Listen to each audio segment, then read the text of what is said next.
Efirimiz davam edir. Tibb üzrə fəlsəfə doktoru, ali dərəcəli endokrinoloq Aytən Babaxanova hal-hazırda studiyamızdadır. Müraciətlərinizi Azərbaycan Tibb Universiteti Tədris Cərrahiyyə Klinikasına edə bilərsiniz. Aytən xanım, xoş gördük sizi. Necəsiz? Yaxşı olasınız. Necə gedir işləriniz? Şükür Allaha. Bu arada İlhamə xanım sizi və bütün televiziyada izləyən izləyicilərimizi il axır çərşənbəsini təbrik edirəm. Təşəkkür edirəm sizin. Hərdən o qədər biz işimizlə məşğul oluruq ki,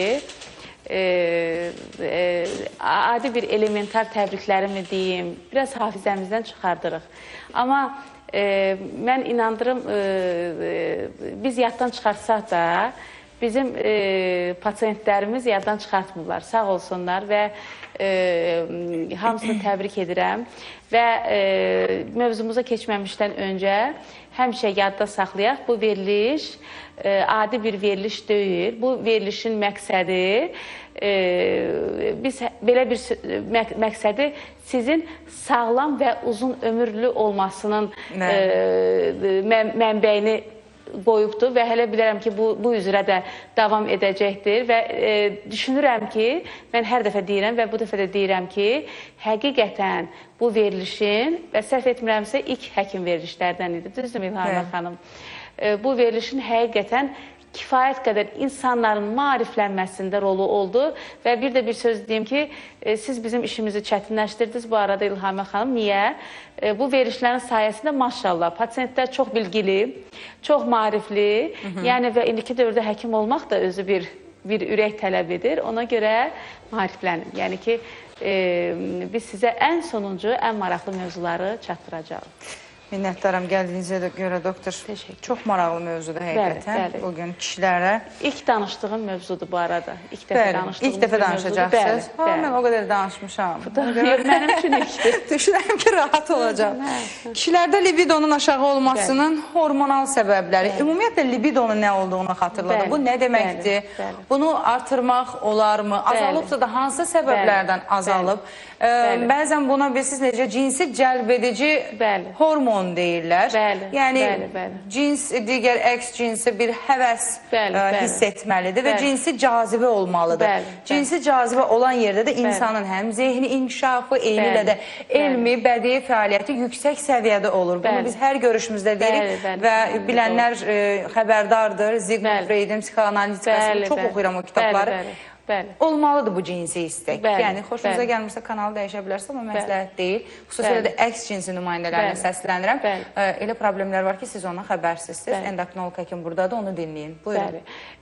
İlk növbədə, bəli, bilirsiniz necə, biz Azərbaycanlı olaraq bəzən bu cür mövzuları qabarmağa, önə doğru aparmaqdan çəkinirik. Amma mən sizə deyim ki, efir arxası elə deyil. Bunu nəzərə alın ki, kifayət qədər bu cür pasiyentlərimiz var və əgər belə bir problem gələcəkdə ata olmaq qabiliyyətini əngəlləyir. Ona görə də mən düşünürəm maraqlı verilişdir və bir xüsusilə əks tərəfin diqqətini cəlb etmək istəyirəm və libido nədir? Libidonun probleminin hormonal səbəbləri necə olur? Bu haqda danışacağım. Libido nədir? Libido, bəli, siz tamamilə doğru dediniz ki, hər bir cinsin əks cinsə olan həvəsi olmalıdır. Bu adlanacaqdır libido. Və bu bir normal haldır. Təbii ki, hər bir yaşın... Hər kəsdə olmalıdır, amma hər kəsə olmamalıdır. Hər kəsə, bəli. Yanlış anlaşılmasın. Əks cinsə olan, bəli. Bir qadındırsa, istərsəmiz əks cinsə bir həvəsi olmalıdır. Bilirsiniz necə? Məsələn, biri var, baxın, mən burada bir endokrinoloq kimi danışıram da. Yəni, biz nə qədər də gizlətsək də, cəmiyyətdə bəli, belə bir problemlər var. Biz onu gizlətməli yox, biz öncədən bunu deməliyik ki, valideynlər də hər hansı bir problem olanda bu incəlikləri görsün. Bəli, libido, yəni normalda elə Allahdan qurulub ki, hər bir qadının əks, necə deyim, cinsinə və kişinin də əks cinsinə olan bir istək olmalıdır. Bu normal bir haldır. Amma digər hallar haqqında təbii ki, biz burada danışmayacağıq və burada problem kişi libidonun hormonal problemləri, yəni hormonal səbəblərdən pozulması haqqında biz danışacağıq. Biz libido deyən kimi, məsələn, belə bir deyən kimi ki, məsələn, belə bir problem varsa, ilk ağlımıza gələn hansı hormon olur İlhamə xanım? Mən bilirəm ki, efir arxası tamamilə doğrudur. İlk düşünülən görün nə olur? Əgər elə bir Siz problem varsa... Siz niyə məni imtihana çəkirsiniz, doktor? Mən bilirəm ki, siz ən azı həkimlər ən azı, çünki siz bu verilişdə çoxdansınız və bilirəm ki, siz bunu necə deyim də, görürsünüz, mən dedim, mən birinci dəfə danışıram, amma siz dediniz ki, bu mənim üçün birinci dəfə deyil. Bəli, tamamilə doğrudur. Əgər kişilərdə belə bir problem yaranırsa, bizdə belə bir mentalitet var. O problemi heç vaxt gedib xanımla deməyəcəkdir. O elə bir, məsələn, baş ağrısı varsa gedib deyəcək ki, məsələn, tutaq ki, ana, yoldaşım olsun, başım ağrıyır, apar məni həkimə. Təzyiq problemi varsa deyir. Deyir ki, məsələn, bax, təzyiq problemi varsa apar məni həkimə. Onlar deyirlər. Amma belə bir problem olanda ümumiyyətlə kişilər bunlar özlərinə ar bilirlər və təbii ki, belə bir halda əgər cavan oğlan uşağıdırsa, ata-anasından, əgər ailə qurmuş bir bəydirsə, xanımından bunu maksimum gizlətməyə çalışacaqdır. Və Google-dan oxunur, digər internet şəbəkələrindən oxunur ki, belə bir problem varsa, ilk olaraq testosteron yoxlanır. Amma mən indi sizə o testosteron nədir?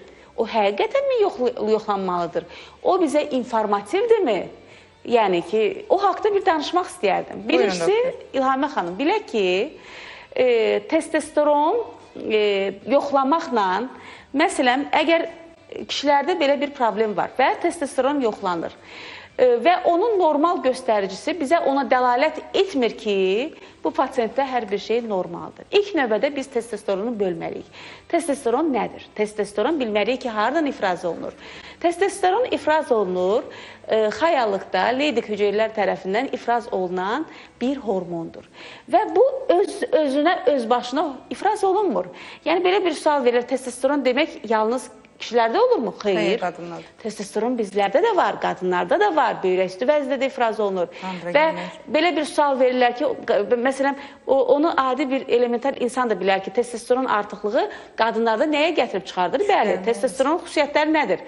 Testosteron ikincili cinsi əlamətlərin, tüklənmənin, kişiyə məxsus olan səs tembrinin dəyişməsi, əzələ kütləsi, sümük əzələ toxumasının inkişafının, bəli, formalaşmasında rol oynayan erektil disfunksiyasının qarşısına alan normal ereksiyanın baş verməsində olan bir hormondur, bəli. Amma qadınlarda da olur və qadınlarda hansı funksiya daşıyır? Qadınlarda çox maraqlıdır ki, İlhamə xanım, öyrəniblər ki, qadınlarda testosteron artıq olanda bu qadınlar lider olurlar. Yəni, bunlar ambisiyalı olurlar. Yəni, bunlar önə doğru qaçmağa, önə doğru addım atmağa sövq edirlər. Yəni, bu insanlar... Həqiqət payı varmı? Düşünürəm, var. Düşünürəm, var. Və bəzən biz o uğurlu qadınları, məsələn, uğurlu qadınların çox vaxt özlərinin bir sözü var ki, doktor, mən kişi kimiyəm. Baxırsınız incə, zərif, gözəl. Yəni, deyir ki, doktor, mən onsuz da belə öyrənmişəm. Mən onsuz da bu addımı atmalıyam. Mən onsuz da özümü... Baxın, əgər o qadında o xüsusiyyət varsa, demək testosteronunuz artıqdır. Bu, yəni, testosteronun artıqlığı o demək deyir ki, sizdə ikinci cinsi əlamətlər yox. Yəni, bu tədqiqatlar nəticəsində öyrənilir ki, o qadınlar daha ambisiyalı, daha həyatda uğur qazanan qadınlar olurlar. Və testosteron neynir pasiyent? Məsələn, belə bir problemi var, gedir testosteronu yoxlamağa və neynir? Girir laboratoriyaya. İlk olaraq axı getmir həkimə, düzdürmü? Yenə deyirəm, bizlərdə o kişi mənliyi deyilən belə bir mentalitet var. Mən niyə gedim hansısa bir kişi həkimində özümü yoxlatdırım? Düzdür, son vaxtlar olur, androloqa çox gedirlər, amma bilirsiniz necə, mən həkim yoldaşlarımızda da görmüşəm, onlar istədiklərini tam demirlər. Utana-utana, ay bəlkə belə yoruldum, bildiniz necə, nəyəsə bağlanırlar və neynir?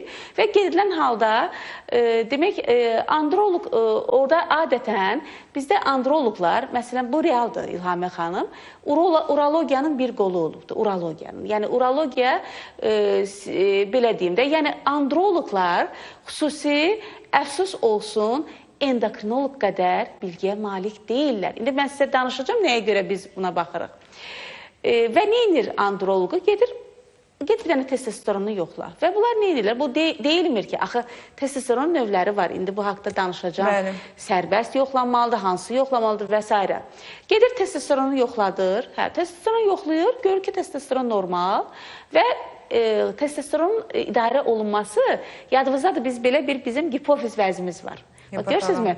Demək, libido da gedib bir yadınızdadır, İlham xanım, sizin bir sözünüz var idi ki, hər şey hipofizə gedəcəkdir. Hər şey, siz dediniz, kardiologiyada yeganə bir, ne deyəcəklər ki, bir qarşı tərəfimizi tərifləyir, amma bu səbəbimin sözümdür. İlhamə xanım həmişə ürək xəstələrində olsun, daha dərinə getməyə meyl edən bir aparıcımızdır, bir dostumuzdur və sizin yadınızdadırsa, siz dediniz ki, bəlkə ürəkdirsə endokrinologiyaya get.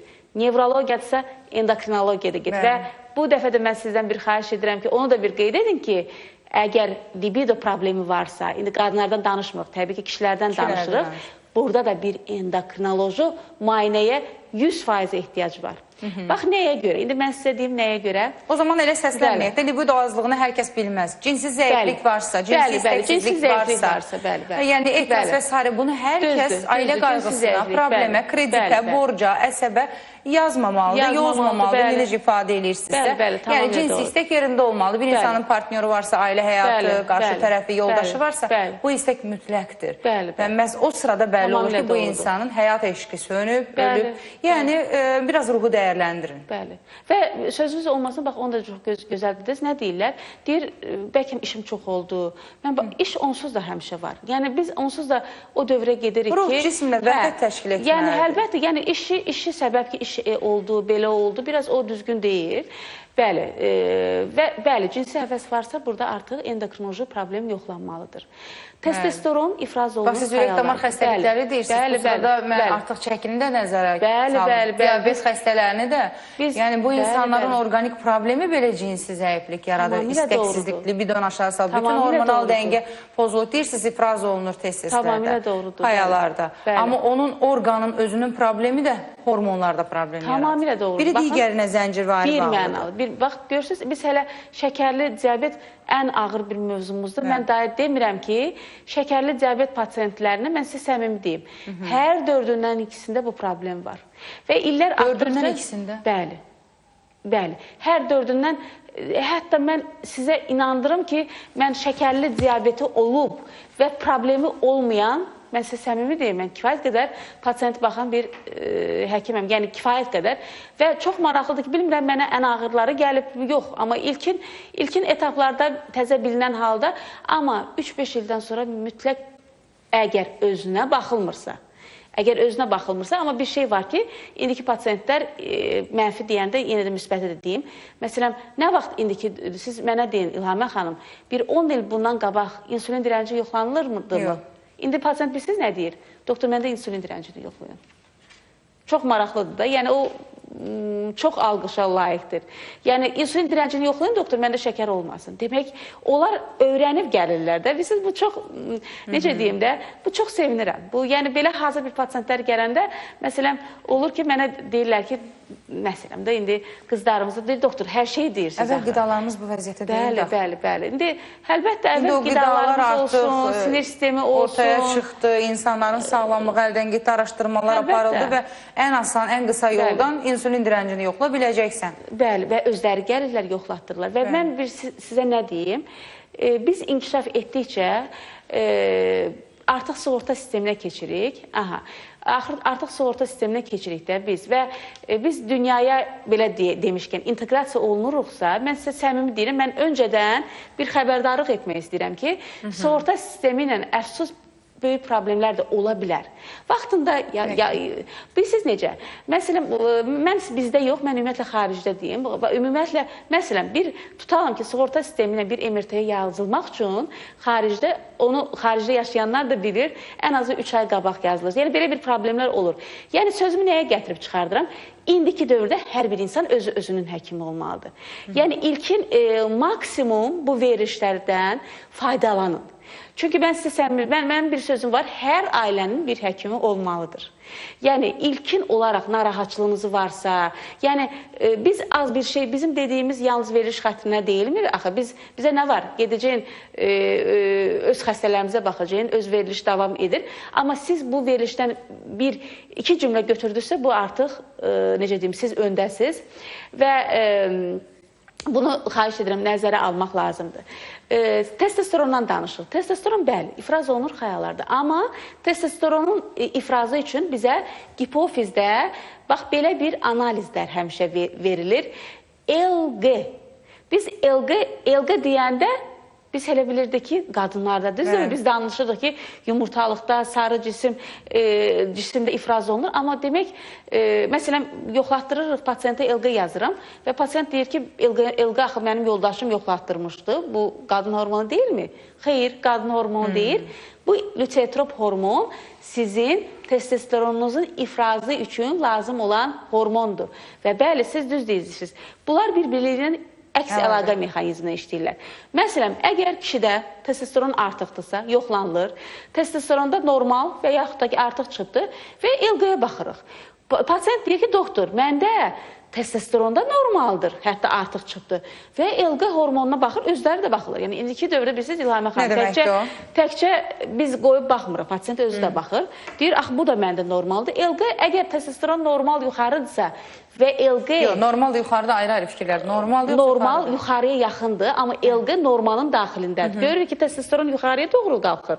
LG, amma normal o da yuxarıya doğru qalxır. Bu nə deməkdir? Bunların arasında əks əlaqə mexanizmi var. Nə deməkdir? Testosteron yuxarı qalxdıqca o hormon düşməlidir aşağı. Normalda biz onu qəbul edirik ki, LG düşməlidir. Amma sizin əgər testosteron artıqdırsa, siz onu artırırsınızsa və görürsünüz ki, LG hormon da pasiyentlər deyir ki, məndə yuxarıdır doktor, yaxşıdır. Artırsa bu ciddi səbəbdir. Bu nə deməkdir? Bu o deməkdir ki, sizin artıq testosteron ifrazında bir probleminiz yaranıbdır. Və bu nəyə bənzərir? Və testosteron problemi olanda... Nə kimi problem, doktor? Məsələn, nə ola bilər? Deyək ki, bir insan analiz verdi, dediyiniz o müalicələrdən sonra testosterona artıq nəyi var onun? Mən sizə deyim, bu o deməkdir ki, artıq həmin insan testosteronun dərhal biz aşağı olmasına baxmayırıq ki, o da informativ deyir. İndi o, bilmirəm, verişə vaxtımız olacaq. Olmasa gələn dəfə testosteron növləri haqqında danışarıq ki, o hansı analizlər var inşallah. Testosteron artıqdır, LG qalxırsa o deməkdir ki, belə deyək, bu pasiyentdə son zamanlar libidoda, potensiyada problem var və bu başda hipofizdə yerləşən LG hormon orqanizmdə belə bir şey var da. Yəni, biz yadımızda da danışmışdıq ki, biz insan arıqlayanda bir müddət çəki dayanır. Orqanizmin qoruyucu reaksiyasıdır. Yadımızda da danışdıq ki, şəkərdə artıq olanda hüceyrələr bağlanır. Orqanizm qoruyucu reaksiyasıdır. Və bədəndə testosteron azalanda, kişi pasiyentdə cinsi həvəsinin aşağı düşməsində orqanizm görür ki, bunda bu problem yaranır. Bunda testosteron aşağı düşməyə meyillidir və bunda ailədə belə bir problem yaranır. Mən sizə orqanizmi deyirəm. Və başlayır bu hormon LG, xəyalarda testosteron hormonu artıran lütetrop hormon qalxmağa. Qalxır ki, kişi pasiyentə kömək eləsin ki, onun o problemi aradan götürürsün. Bilirsinizmi nəyə bənzəyir? Biraz çətin olmadı. Yəni, normaldır deyirsiniz. Bu ilkin mərhələdə də normaldır. Amma sonraki mərhələlərdə nə olur? Sonraki mərhələlərdə bunu... Bəlkə prostatı böyüyüb. Baxın. Sonraki mərhələlərdə nə olur? Yox, biz hormonlardan danışırıq. Normal... Testosteron artıqlığını demişsiniz. Bu nə deməkdir? Bu ilki mərhələdir. Sonraki mərhələlərdə, bilirsiniz nə? Baxın, sizə bir söz deyim. Bir araba, belə çətin olmamaq üçün, LG, FSG, həmişə mən çalışıram pasiyentləri, necə deyim də, yəni xəyalən təsəvvür etsin. Təsəvvür edin, bir 50 kiloluq maşındır. 50 kiloluq maşındır. 50 kiloluq maşındır, yəni 50 kilo yük daşıyan maşına mən qoyuram 30 kilo, 40 kilo. Bu normal gedəcəkdir, düzdürmü? Gedəcək, yəni motor ona uyğundur. Amma mən buna bir 80 kilo qoyanda başlayır bu tormozu verməyə. Tormoz nədir? Tormoz o kömək eləmək, o həmin lütetrop hormondur. Bildinizmi? Lütetrop hormon bizim tormozumuzdur. Yəni, əslində qazımızdır. Bu maşın sürməmək ondan bilinir.